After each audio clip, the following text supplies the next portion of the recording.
আমি আব্দুল্লাহ। আমি আয়েশা। তোমরা আমাদের সাথে ইসলামের শিক্ষা গ্রহণ করো এবং ইসলাম ও আখিরাত সম্পর্কে জানো।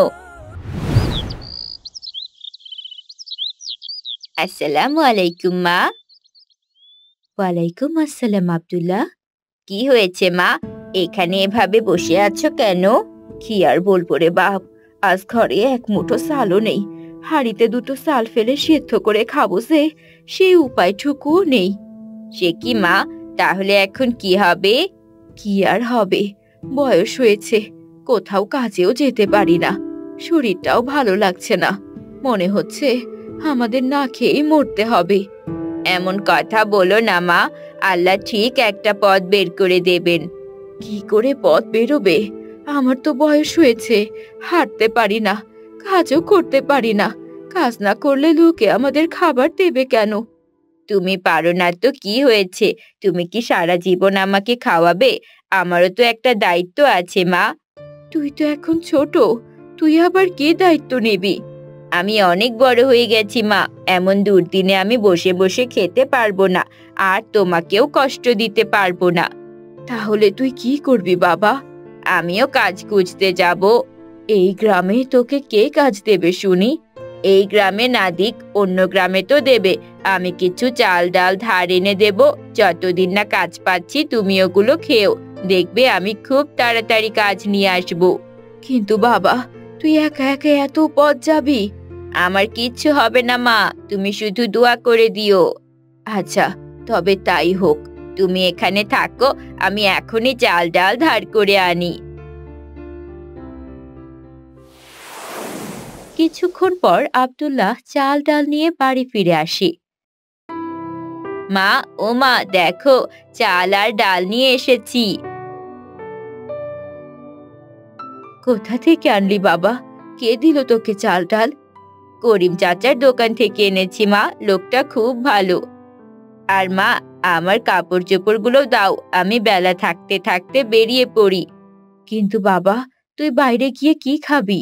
তুমি এটা নিয়ে চিন্তা করো না মা, আল্লাহ ঠিক আমার রিজিকের ব্যবস্থা করে দেবেন। তা তো ঠিক, আল্লাহ ছাড়া আমাদের রিজিকের ব্যবস্থা আর কে করতে পারে? তিনি তো রিজিক দাতা। তবুও শোন, এক মুঠো চাল ছিল, সেটা দিয়ে একটু ভাত ফুটিয়েছি, এই ভাতটুকু সঙ্গে রাখ। ঠিক আছে মা, দাও, আমি ফতোয়ার কোচে রেখে দিচ্ছি। আব্দুল্লাহ তার যাবতীয় পোশাক আশাক ও মায়ের দেয়া খাবারটুকু নিয়ে কাজের খোঁজে বেরিয়ে পড়ে। আব্দুল্লাহ গ্রামের পর গ্রাম হেঁটে চলে, কিন্তু কোথাও কোনো কাজ পায় না। হাঁটতে হাঁটতে সে ক্লান্ত হয়ে পড়ে। কতক্ষণ ধরে হেঁটেই চলেছি, কিন্তু কোথাও কোনো কাজ পাচ্ছি না, আশেপাশে কাউকে দেখছিও না যে জিজ্ঞেস করব কোথায় গেলে কাজ পাবো। এখন তো আমার পা অবশ হয়ে আসছে, খুব তেষ্টাও পেয়েছে, কি যে করি। ঠিক তখনই দূর থেকে আব্দুল্লাহ একজন লোককে হেঁটে আসতে দেখে। ওই তো একজন আসছে মনে হয়, একে জিজ্ঞেস করে দেখি কিছু বলতে পারে কিনা। আসসালামু আলাইকুম। ওয়ালাইকুম আসসালাম। কে আপনি? আপনাকে তো এই গ্রামে আগে কখনো দেখিনি। আমি অনেক দূর থেকে এসেছি, আমার গ্রাম অনেক দূরে। তাহলে এত দূর থেকে এখানে কেন এসেছেন? আমি কাজের খোঁজে এসেছি, আপনি কি বলতে পারবেন এখানে কোথাও কাজ পাওয়া যাবে কিনা?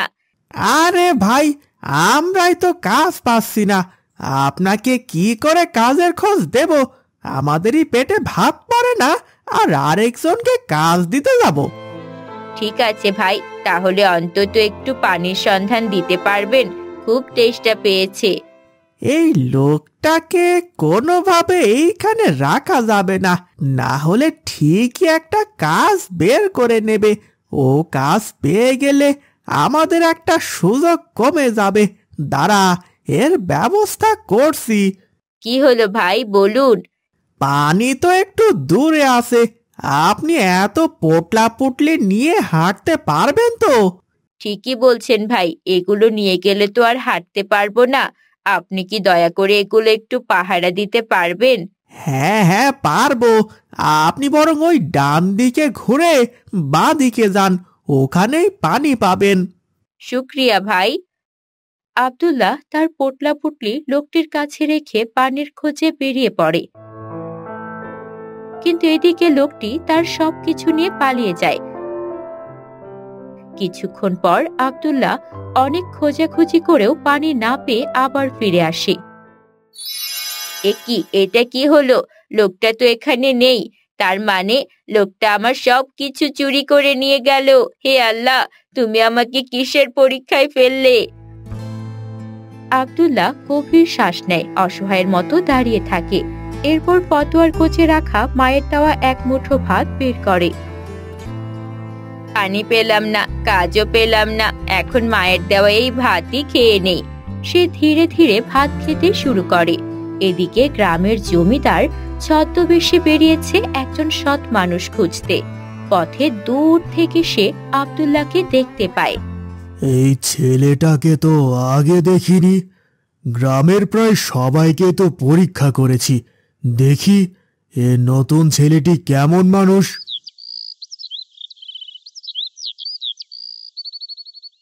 আসসালামু আলাইকুম চাচা, কিছু বলবেন? ওয়ালাইকুম আসসালাম বাবা, আমি খুব তৃষ্ণার্ত, ক্ষুধাও পেয়েছে। তোমার কাছে কি খাবার পাওয়া যাবে? পানি তো আমার কাছে নেই চাচা, একটু আগে পানি খেতে গিয়ে এক লোক আমার সবকিছু চুরি করে নিয়ে গেছে। তবে আমার মা আমাকে এক মুঠো ভাত দিয়ে দিয়েছিলেন, চাইলে সেটুকু আপনাকে দিতে পারি। আশ্চর্য, এক ভিনদেশী লোককে এইভাবে ঠকিয়ে গেছে আমাদের গ্রামেরই কেউ, আর এই ছেলে নিজের শেষ সম্বলও আমাকে দিতে চাইছে। চাচা, কি ভাবছেন? আপনি বসুন, আপনাকে দেখে মনে হচ্ছে আপনি অনেক ক্ষুধার্ত। কিন্তু আমি যদি খেয়ে নেই তাহলে তুমি কি খাবে? মনে তো হচ্ছে না তোমার কাছে আর কিছু আছে। আমি সহ্য করে নেব চাচা, গরিবের ক্ষুধা সহ্য করার ক্ষমতা থাকে। আপনি চিন্তা করবেন না, আল্লাহ নিশ্চয়ই আমার জন্য কোনো ব্যবস্থা করবেন। বাবা, তুমি এখানে কেন এসেছো? এই গ্রামে তোমার কি কেউ আছে? না চাচা, এই গ্রামে আমার কেউ নেই। আমার মা বৃদ্ধা, কাজ করতে পারেন না, তাই আমি কাজের সন্ধানে এসেছি। তাহলে কি তুমি এখনো কোনো কাজ পাওনি? না চাচা, এখনো পাইনি, তবে আল্লাহর উপর আমার ভরসা আছে, তিনি নিশ্চয়ই একটা ব্যবস্থা করবেন। আপনি বরং এত কথা না বলে খাবারটুকু খেয়ে নিন। আপনার বয়স হয়েছে, না খেলে অসুস্থ হয়ে পড়বেন। খাবার কথা পরে হবে, আগে একটা কথা বলো। আমি যদি তোমার জন্য একটা ভালো কাজের ব্যবস্থা করি, তুমি কি করবে? কি বললেন চাচা? আপনি আমার জন্য কাজের ব্যবস্থা করবেন? আমি তো কিছুই বুঝতে পারছি না। তোমাকে বোঝাচ্ছি বাবা, আমি এই এলাকার জমিদার। আমার কোনো ছেলে নেই, শুধু দুই মেয়ে রয়েছে। তাহলে আপনি এই ছদ্মবেশে কেন? আমি আমার সমস্ত সম্পদের একজন যোগ্য উত্তরাধিকারী খুঁজছিলাম, একজন সৎ ও ভালো মানুষ। অনেক খোঁজেও পাইনি, কিন্তু আজ তোমার ব্যবহার দেখেই বুঝতে পারলাম তুমি একজন সত্যিকারের সৎ মানুষ। তাই আমি চাই তুমি আমার ছেলের মতো এই পরিবারের একজন হয়ে যাও। আলহামদুলিল্লাহ, এটা তো সত্যি মহানুভবতার প্রমাণ চাচা। তুমি তোমার মাকে এই গ্রামে নিয়ে এসো, তিনি আমাদের সঙ্গেই থাকবেন। আর দেরি করো না, এক্ষুনি যাও। আপনাকে অনেক অনেক শুক্রিয়া চাচা, আল্লাহ আপনাকে উত্তম প্রতিদান দিন। আব্দুল্লাহ আনন্দিত মনে তার মায়ের কাছে ফিরে যাওয়ার প্রস্তুতি নেয়। মা, ও মা, মা, আরে বেরিয়ে এসো, বেরিয়ে এসো মা, সুখবর আছে।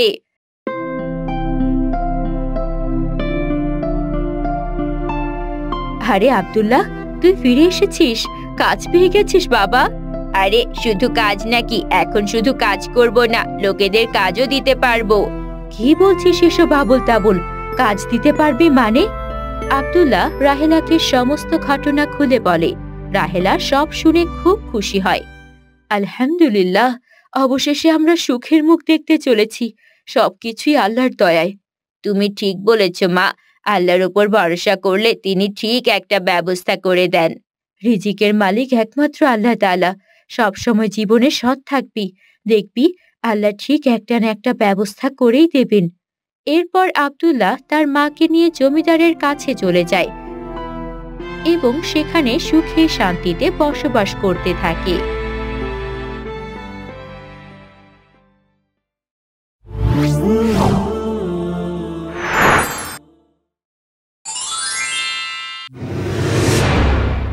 আমি আব্দুল্লাহ, আমি আয়েশা।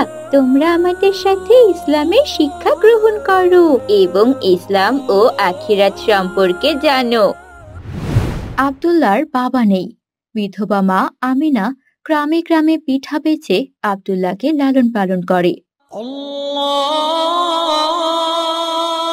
ফজরের আজান হয়ে গেল, তাড়াতাড়ি উঠে নামাজ পড়ে নিতে হবে, তারপর রুটি বানাতে বসতে হবে। সকাল সকাল বের না হলে খদ্দেররা অন্যদের কাছ থেকেই কিনে নেবে।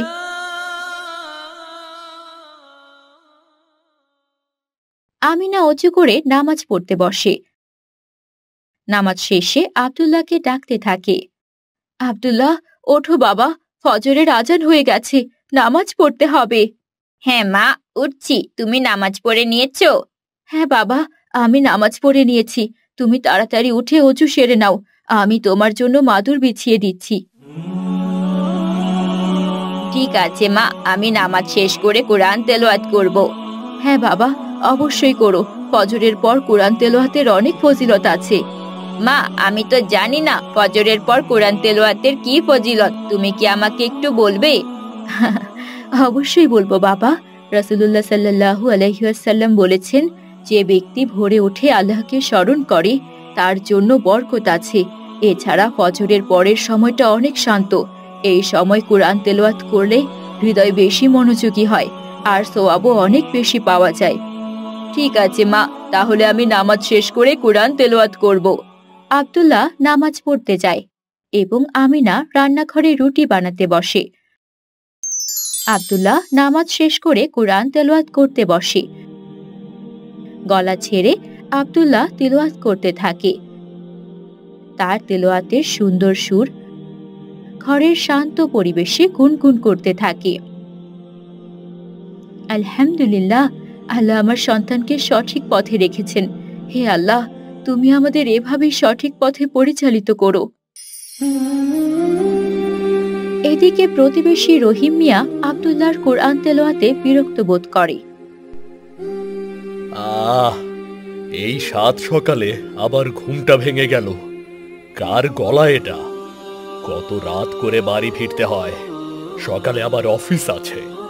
এভাবে যদি ঘুম নষ্ট হয় তাহলে শরীর ভালো থাকবে কি করে?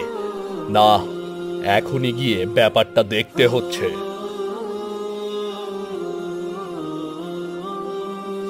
রহিম বিছানা ছেড়ে রাগান্বিত হয়ে আব্দুল্লাহদের বাড়িতে যায়।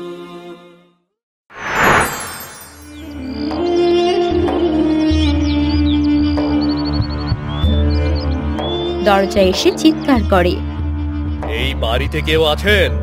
বেরিয়ে আসুন তো।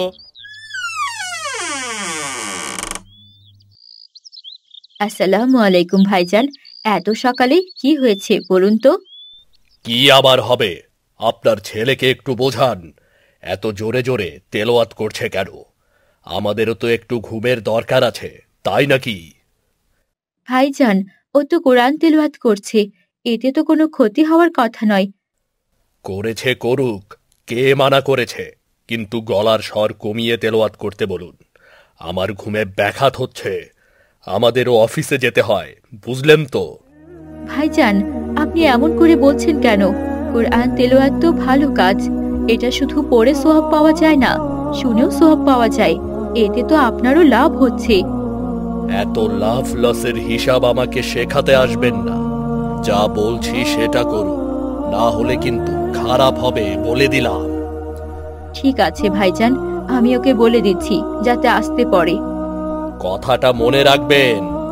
আর যদি বেশি সমস্যা হয় তবে এই বাড়ি ছেড়ে অন্য কোথাও চলে যান। যত সব। ভাইজান, আমাদের তো অন্য কোথাও যাওয়ার সামর্থ্য নেই, আপনি চিন্তা করবেন না, আমি ওকে বুঝিয়ে বলবো। ঠিক আছে, চললাম।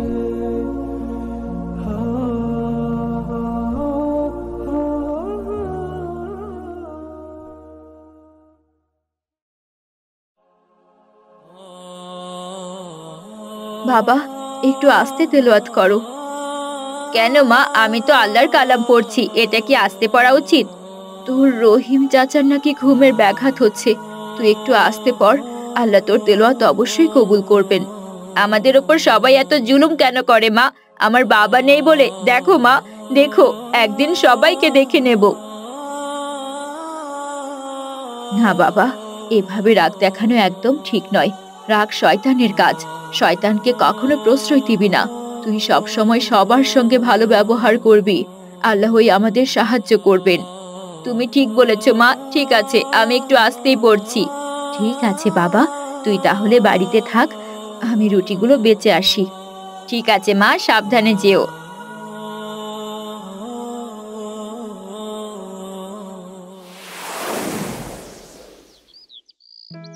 আমিনা গ্রামের পথ ধরে হেঁটে চলেছে, মাথায় পিঠা ভর্তি হাড়ি।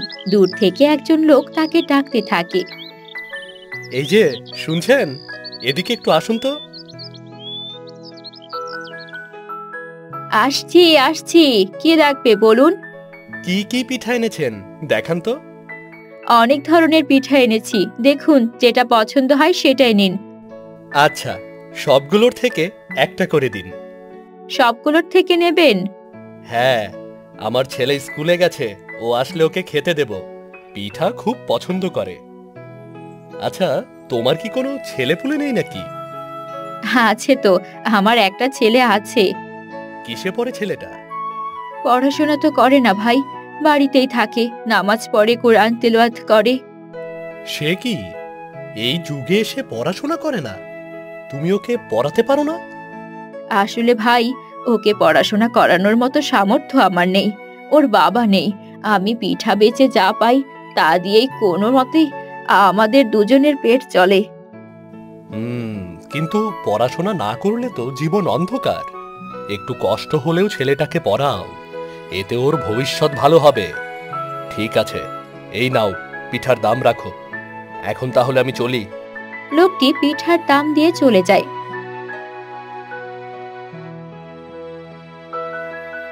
আমিনা হাড়ি উঠিয়ে আবার হাঁটতে শুরু করে এবং মনে মনে বলে, ঠিকই তো বললেন উনি, আমি আর কদিন বাঁচবো? তখন ছেলেটা কি করবে? পড়াশোনা না করলে তো কিছুই করতে পারবে না। আল্লাহ, আমাকে শক্তি দিন, যত কষ্টই হোক আমাকে ছেলেটাকে পড়াতে হবে, ওর জন্য আমাকে কিছু করতে হবে।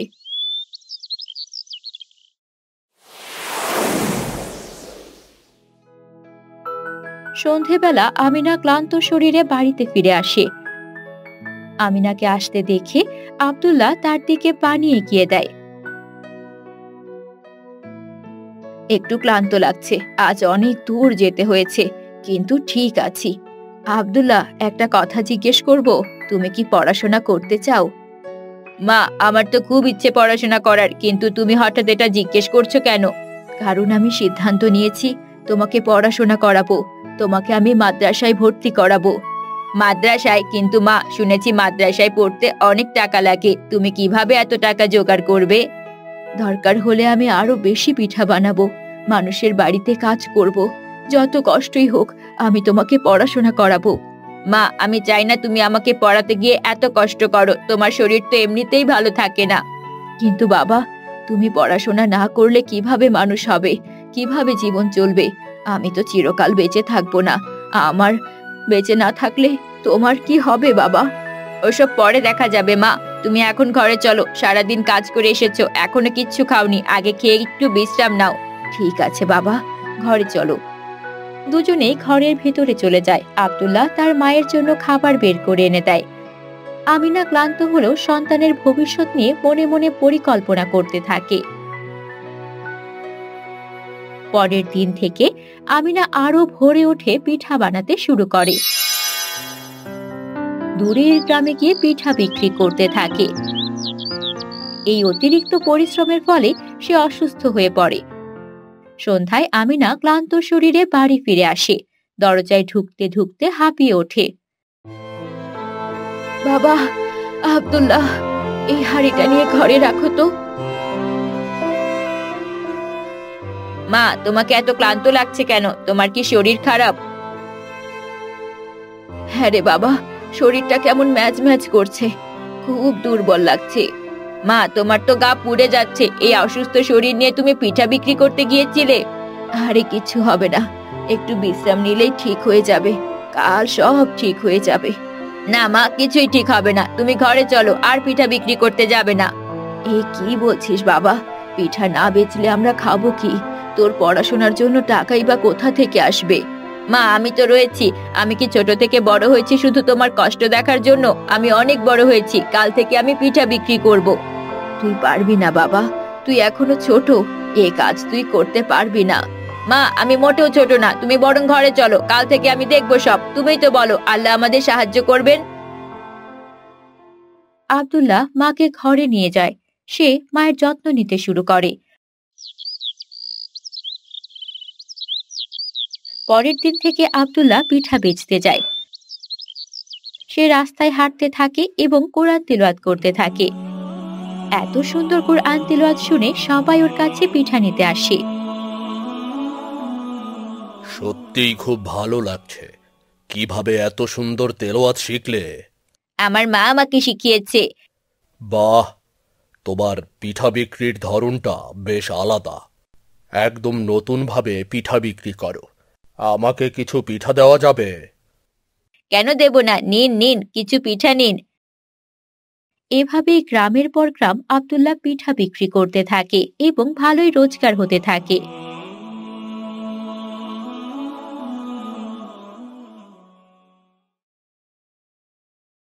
একদিন এক লোক আব্দুল্লাহর কোরআন তেলাওয়াতে মুগ্ধ হয়ে তাকে ডাকে।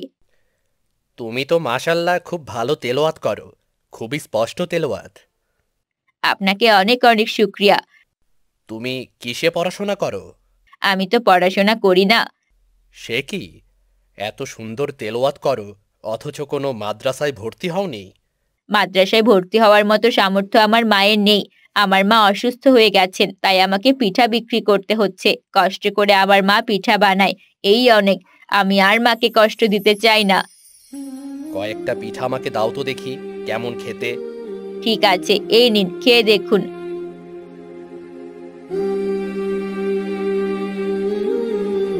মাশাল্লাহ, খুবই সুস্বাদু খেতে পিঠাগুলো। এগুলো বুঝি তোমার মা বানিয়েছে? হ্যাঁ, আমার মা আরো ভালো ভালো রান্না করতে পারে। তুমি চাইলে আমি তোমাকে একটা কথা বলতে পারি। হ্যাঁ বলুন। আমাদের একটা মাদ্রাসা রয়েছে, যেখানে প্রতি বছর কোরআন তেলাওয়াত প্রতিযোগিতায় যে বিজয়ী হয় তাকে ফ্রিতেই পড়ানো হয় এবং মাসে মাসে বৃত্তি প্রদান করা হয়। তুমি চাইলে সে প্রতিযোগিতায় অংশগ্রহণ করতে পারো। আমার বিশ্বাস তুমি বিজয়ী হবেই হবে। এটা খুবই ভালো প্রস্তাব। আমি আমার মায়ের কাছ থেকে অনুমতি নিয়ে আপনাকে জানাবো। ঠিক আছে, আমি অপেক্ষায় থাকব। আব্দুল্লাহ বাড়ি ফিরে এসে তার মাকে সব ঘটনা খুলে বলে। আব্দুল্লাহর কথা শুনে তার মা অনেক খুশি হয়। আমি না, এটা তো খুবই ভালো সংবাদ। তুমি তখনই হ্যাঁ করে দাওনি কেন? আমি তোমার অনুমতি ছাড়া কিচ্ছু করতে চাই না মা। এখন তুমি অনুমতি দিলে আমি কাল লোকটাকে গিয়ে জানাবো। কিন্তু বাবা, এত বড় প্রতিযোগিতায় গেলে তো তোমার ভালো পোশাক লাগবে। তোমার তো কোনো ভালো পোশাক নেই।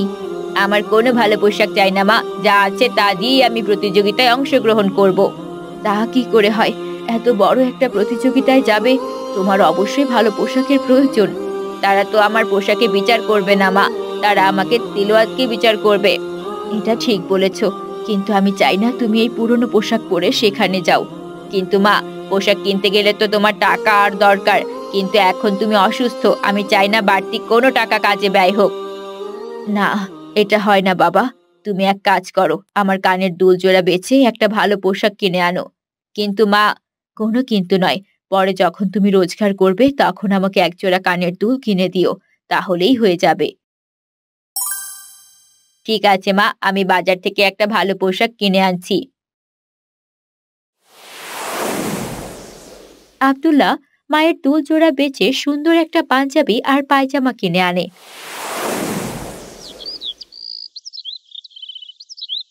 পরের দিন আব্দুল্লাহ যায় সেই ব্যক্তির কাছে। তুমি কি তৈরি আব্দুল্লাহ? হ্যাঁ, আমি তৈরি, চলুন, আমি প্রতিযোগিতায় অংশগ্রহণ করব। মাশাল্লাহ, আল্লাহ তোমার সহায় হবেন। লোকটা আব্দুল্লাহকে নিয়ে প্রতিযোগিতায় যায়। সেখানে গিয়ে আব্দুল্লাহ অনেক সুন্দর কোরআন তিলাওয়াত করে।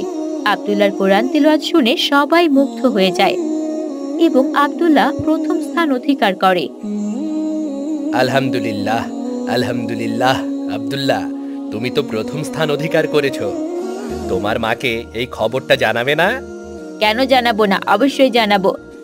তাহলে চলো, আমিও তোমার সাথে যাব।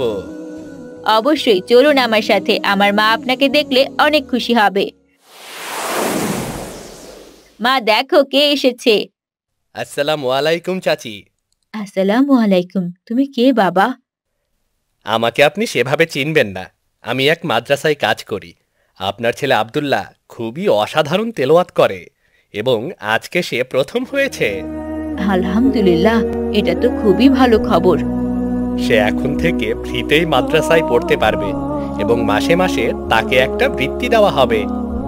আলহামদুলিল্লাহ, অবশেষে আল্লাহ আমাদের দয়া করলেন। শুনেছি আপনি নাকি খুব ভালো রান্না করেন। আমার জন্য কি কাজ?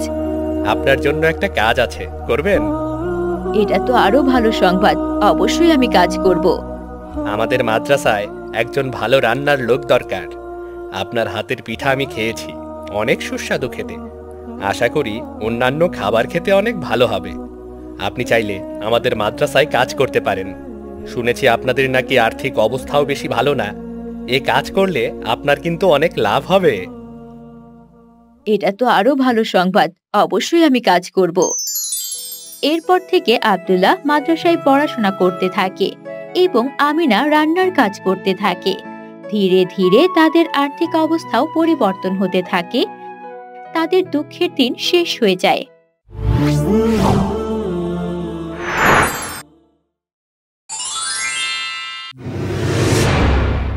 আমি আব্দুল্লাহ, আমি আয়েশা।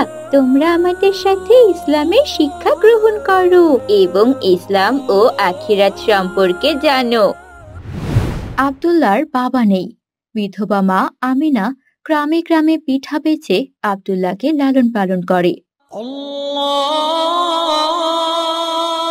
ফজরের আজান হয়ে গেল, তাড়াতাড়ি উঠে নামাজ পড়ে নিতে হবে, তারপর রুটি বানাতে বসতে হবে। সকাল সকাল বের না হলে খদ্দেররা অন্যদের কাছ থেকেই কিনে নেবে।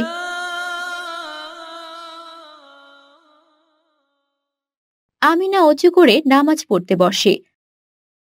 নামাজ শেষে আব্দুল্লাহকে ডাকতে থাকে। আব্দুল্লাহ, ওঠো বাবা, ফজরের আজান হয়ে গেছে, নামাজ পড়তে হবে। হ্যাঁ মা, উঠছি। তুমি নামাজ পড়ে নিয়েছো? হ্যাঁ বাবা, আমি নামাজ পড়ে নিয়েছি। তুমি তাড়াতাড়ি উঠে অজু সেরে নাও, আমি তোমার জন্য মাদুর বিছিয়ে দিচ্ছি। ঠিক আছে মা, আমি নামাজ শেষ করে কোরআন তেলাওয়াত করব। হ্যাঁ বাবা, অবশ্যই করো। ফজরের পর কোরআন তেলাওয়াতের অনেক ফজিলত আছে। মা, আমি তো জানি না ফজরের পর কোরআন তেলাওয়াতের কি ফজিলত, তুমি কি আমাকে একটু বলবে? অবশ্যই বলবো বাবা। রাসূলুল্লাহ সাল্লাল্লাহু আলাইহি ওয়াসাল্লাম বলেছেন, যে ব্যক্তি ভোরে উঠে আল্লাহকে স্মরণ করে তার জন্য বরকত আছে। এছাড়া ফজরের পরের সময়টা অনেক শান্ত। এই সময় কোরআন তেলাওয়াত করলে হৃদয় বেশি মনোযোগী হয় আর সওয়াবও অনেক বেশি পাওয়া যায়। ঠিক আছে মা, তাহলে আমি নামাজ শেষ করে কোরআন তেলাওয়াত করব। আব্দুল্লাহ নামাজ পড়তে যায় এবং আমিনা রান্নাঘরে রুটি বানাতে বসে। আব্দুল্লাহ নামাজ শেষ করে কোরআন তেলাওয়াত করতে বসে। গলা ছেড়ে আব্দুল্লাহ তেলাওয়াত করতে থাকে। তার তেলাওয়াতের সুন্দর সুর ঘরের শান্ত পরিবেশে গুনগুন করতে থাকে। আলহামদুলিল্লাহ, আল্লাহ আমার সন্তানকে সঠিক পথে রেখেছেন। হে আল্লাহ, তুমি আমাদের এভাবেই সঠিক পথে পরিচালিত করো। এদিকে প্রতিবেশী রহিম মিয়া আব্দুল্লাহর কোরআন তেলাওয়াতে বিরক্ত বোধ করে। এই সাত সকালে আবার ঘুমটা ভেঙে গেল। কার গলা এটা?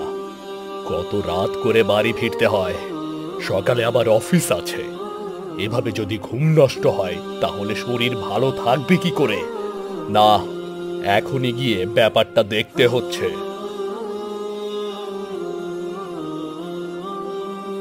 রহিম বিছানা ছেড়ে রাগান্বিত হয়ে আব্দুল্লাহদের বাড়িতে যায়।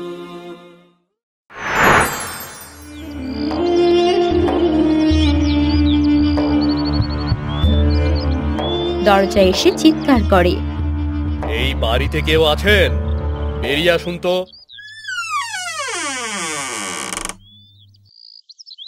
আসসালামু আলাইকুম ভাইজান, এত সকালে কি হয়েছে বলুন তো? কি আবার হবে? আপনার ছেলেকে একটু বোঝান, এত জোরে জোরে তেলাওয়াত করছে কেন? আমাদেরও তো একটু ঘুমের দরকার আছে, তাই নাকি? ভাইজান, ও তো কোরআন তেলাওয়াত করছে, এতে তো কোনো ক্ষতি হওয়ার কথা নয়। করেছে করুক, কে মানা করেছে, কিন্তু গলার স্বর কমিয়ে তেলাওয়াত করতে বলুন। আমার ঘুমে ব্যাঘাত হচ্ছে, আমাদেরও অফিসে যেতে হয়, বুঝলেন তো? ভাইজান, আপনি এমন করে বলছেন কেন? কোরআন তেলাওয়াত তো ভালো কাজ, এটা শুধু পড়ে সোয়াব পাওয়া যায় না, শুনেও সোয়াব পাওয়া যায়, এতে তো আপনারও লাভ হচ্ছে। এত লাভ লসের হিসাব আমাকে শেখাতে আসবেন না। যা বলছি সেটা করুন, না হলে কিন্তু খারাপ হবে বলে দিলাম।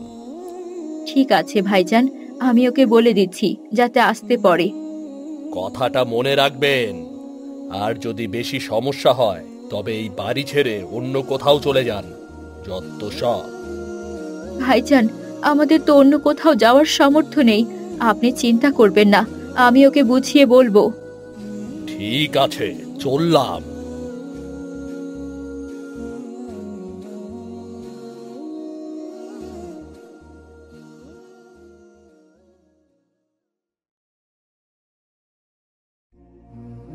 বাবা, একটু আস্তে তেলাওয়াত করো। কেন মা, আমি তো আল্লাহর কালাম পড়ছি, এটা কি আস্তে পড়া উচিত? তোর রহিম চাচার নাকি ঘুমের ব্যাঘাত হচ্ছে, তুই একটু আস্তে পড়, আল্লাহ তোর তেলাওয়াত অবশ্যই কবুল করবেন। আমাদের ওপর সবাই এত জুলুম কেন করে মা? আমার বাবা নেই বলে? দেখো মা, দেখো, একদিন সবাইকে দেখে নেব। না বাবা, এভাবে রাগ দেখানো একদম ঠিক নয়, রাগ শয়তানের কাজ, শয়তানকে কখনো প্রশ্রয় দিবি না। তুই সব সময় সবার সঙ্গে ভালো ব্যবহার করবি, আল্লাহই আমাদের সাহায্য করবেন। তুমি ঠিক বলেছ মা, ঠিক আছে, আমি একটু আস্তেই পড়ছি।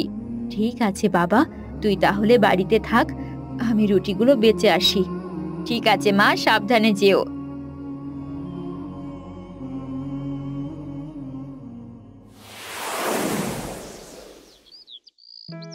আমিনা গ্রামের পথ ধরে হেঁটে চলেছে, মাথায় পিঠা ভর্তি হাড়ি। দূর থেকে একজন লোক তাকে ডাকতে থাকে। এই যে, শুনছেন? এদিকে একটু আসুন তো। আসছি আসছি, কি ডাকবে বলুন? কি কি পিঠা এনেছেন দেখান তো। অনেক ধরনের পিঠা এনেছি, দেখুন যেটা পছন্দ হয় সেটাই নিন। আচ্ছা, সবগুলোর থেকে একটা করে দিন। সবগুলোর থেকে নেবেন? হ্যাঁ, আমার ছেলে স্কুলে গেছে, ও আসলে ওকে খেতে দেব, পিঠা খুব পছন্দ করে। আচ্ছা, তোমার কি কোনো ছেলেপুলে নেই নাকি? আছে তো, আমার একটা ছেলে আছে। কিসে পড়ে ছেলেটা?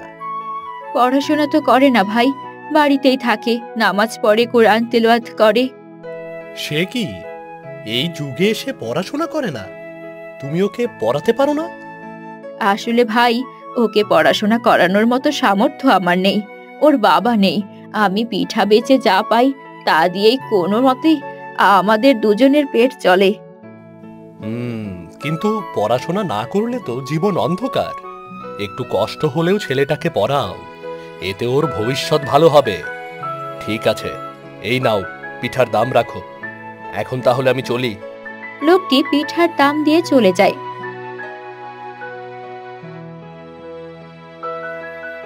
আমিনা হাড়ি উঠিয়ে আবার হাঁটতে শুরু করে এবং মনে মনে বলে, ঠিকই তো বললেন উনি, আমি আর কদিন বাঁচবো, তখন ছেলেটা কি করবে? পড়াশোনা না করলে তো কিছুই করতে পারবে না। আল্লাহ, আমাকে শক্তি দিন, যত কষ্টই হোক আমাকে ছেলেটাকে পড়াতে হবে, ওর জন্য আমাকে কিছু করতে হবে।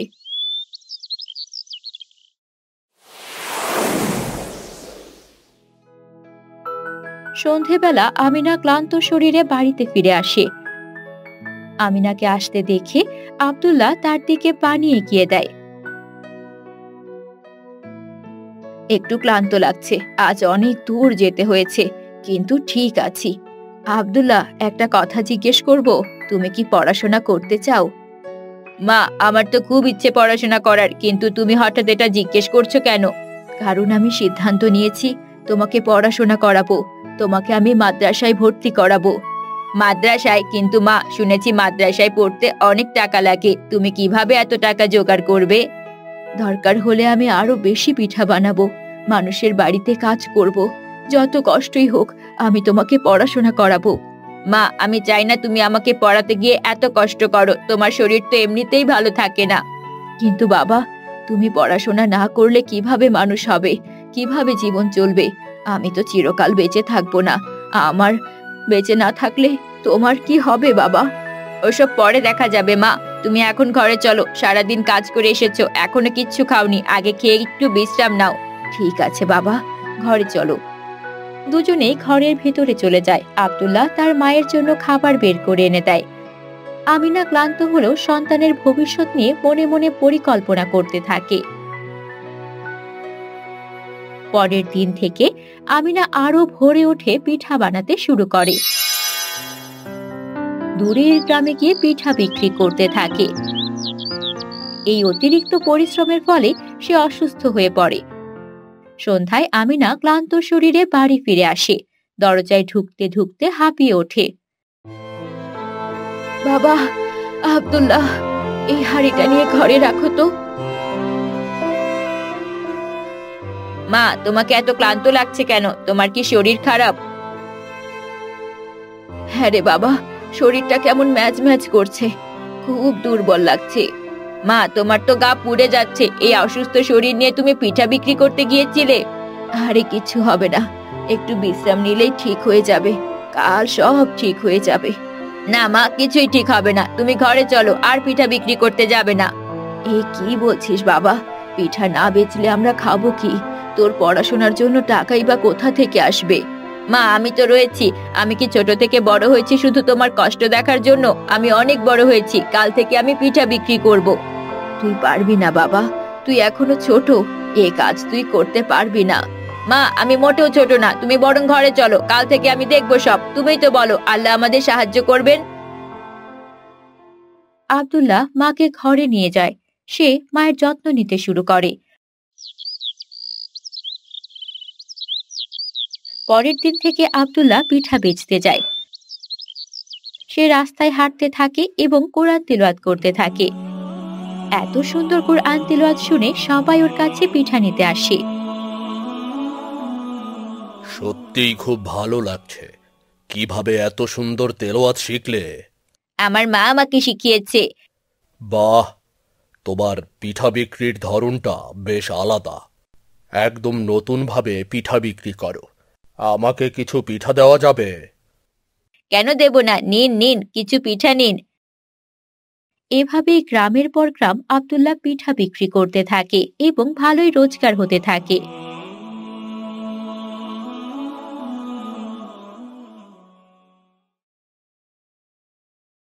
একদিন এক লোক আব্দুল্লাহর কোরআন তেলাওয়াতে মুগ্ধ হয়ে তাকে ডাকে।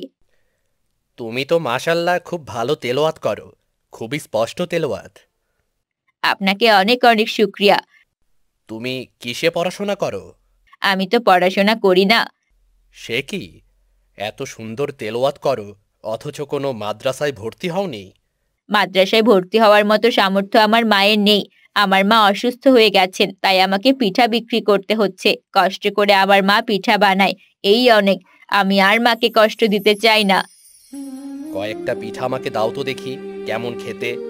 ঠিক আছে, এই নিন, খেয়ে দেখুন।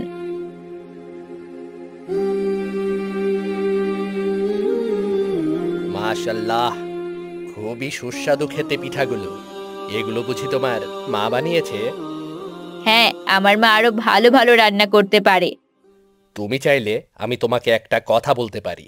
হ্যাঁ বলুন। আমাদের একটা মাদ্রাসা রয়েছে, যেখানে প্রতি বছর কোরআন তেলাওয়াত প্রতিযোগিতায় যে বিজয়ী হয় তাকে ফ্রিতেই পড়ানো হয় এবং মাসে মাসে বৃত্তি প্রদান করা হয়। তুমি চাইলে সে প্রতিযোগিতায় অংশগ্রহণ করতে পারো। আমার বিশ্বাস তুমি বিজয়ী হবেই হবে। এটা খুবই ভালো প্রস্তাব। আমি আমার মায়ের কাছ থেকে অনুমতি নিয়ে আপনাকে জানাবো। ঠিক আছে, আমি অপেক্ষায় থাকব। আব্দুল্লাহ বাড়ি ফিরে এসে তার মাকে সব ঘটনা খুলে বলে। আব্দুল্লাহর কথা শুনে তার মা অনেক খুশি হয়। আমি না, এটা তো খুবই ভালো সংবাদ। তুমি তখনই হ্যাঁ করে দাওনি কেন? আমি তোমার অনুমতি ছাড়া কিচ্ছু করতে চাই না মা। এখন তুমি অনুমতি দিলে আমি কাল লোকটাকে গিয়ে জানাবো। কিন্তু বাবা, এত বড় প্রতিযোগিতায় গেলে তো তোমার ভালো পোশাক লাগবে। তোমার তো কোনো ভালো পোশাক নেই। আমার কোনো ভালো পোশাক চাই না মা, যা আছে তা দিয়েই আমি প্রতিযোগিতায় অংশগ্রহণ করব। তা কি করে হয়? এত বড় একটা প্রতিযোগিতায় যাবে, তোমার অবশ্যই ভালো পোশাকের প্রয়োজন। তারা তো আমার পোশাকে বিচার করবে না মা, তারা আমাকে তিলওয়াতকে বিচার করবে। এটা ঠিক বলেছ, কিন্তু আমি চাই না তুমি এই পুরনো পোশাক পরে সেখানে যাও। কিন্তু মা, পোশাক কিনতে গেলে তো তোমার টাকা আর দরকার। কিন্তু এখন তুমি অসুস্থ, আমি চাই না বাড়তি কোনো টাকা কাজে ব্যয় হোক। না, এটা হয় না বাবা। তুমি এক কাজ করো, আমার কানের দুল জোড়া বেচে একটা ভালো পোশাক কিনে আনো। কিন্তু মা, কোনো কিন্তু নয়। পরে যখন তুমি রোজগার করবে তখন আমাকে এক জোড়া কানের দুল কিনে দিও, তাহলেই হয়ে যাবে। ঠিক আছে মা, আমি বাজার থেকে একটা ভালো পোশাক কিনে আনছি।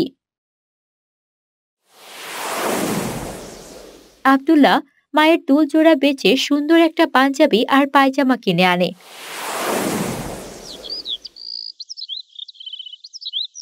পরের দিন আব্দুল্লাহ যায় সেই ব্যক্তির কাছে। তুমি কি তৈরি, আব্দুল্লাহ? হ্যাঁ, আমি তৈরি। চলুন, আমি প্রতিযোগিতায় অংশগ্রহণ করব। মাশাল্লাহ, আল্লাহ তোমার সহায় হবেন। লোকটা আব্দুল্লাহকে নিয়ে প্রতিযোগিতায় যায়। সেখানে গিয়ে আব্দুল্লাহ অনেক সুন্দর কোরআন তিলাওয়াত করে। আব্দুল্লাহর কোরআন তিলাওয়াত শুনে সবাই মুগ্ধ হয়ে যায় এবং আব্দুল্লাহ প্রথম স্থান অধিকার করে। আলহামদুলিল্লাহ, আলহামদুলিল্লাহ। আব্দুল্লাহ, তুমি তো প্রথম স্থান অধিকার করেছো। তোমার মাকে এই খবরটা জানাবে না? কেন জানাবো না, অবশ্যই জানাবো। তাহলে চলো, আমিও তোমার সাথে যাব। অবশ্যই চলুন আমার সাথে, আমার মা আপনাকে দেখলে অনেক খুশি হবে। মা দেখো কে এসেছে। আসসালামু আলাইকুম চাচি। আসসালামু আলাইকুম। তুমি কে বাবা? আমাকে আপনি সেভাবে চিনবেন না, আমি এক মাদ্রাসায় কাজ করি। আপনার ছেলে আব্দুল্লাহ খুবই অসাধারণ তেলাওয়াত করে এবং আজকে সে প্রথম হয়েছে। আলহামদুলিল্লাহ, এটা তো খুবই ভালো খবর। সে এখন থেকে ফ্রিতেই মাদ্রাসায় পড়তে পারবে এবং মাসে মাসে তাকে একটা বৃত্তি দেওয়া হবে। আলহামদুলিল্লাহ, অবশেষে আল্লাহ আমাদের দয়া করলেন। শুনেছি আপনি নাকি খুব ভালো রান্না করেন। আমার জন্য কি কাজ? আপনার জন্য